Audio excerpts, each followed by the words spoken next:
Hi fans, இப்போ பார்க்கலாமா?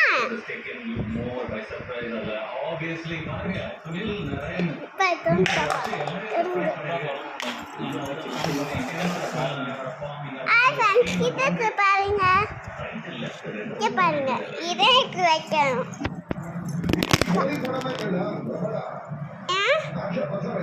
இதை இங்கே வைக்கணும். இங்கே வச்சுட்டு இங்கே பாருங்க, இங்கே இருக்கா அந்த காலிஃப்ளவரை எடுத்து, இங்கே இருக்கா காலிஃப்ளவர் இங்கே இருக்காப்பா, இங்கே இருக்கு. இங்கே வச்சுக்கணும். இங்கே வச்சுக்கிட்டு இங்கே பாருங்க, இந்த கத்தி இருக்கா எடுத்துக்கணும். தட்டு இருக்கா, ஒரு தட்டை அப்படி எடுத்துக்கிட்டு கீழே வச்சிருக்கணும் தரையில். இந்த காலிஃப்ளவரை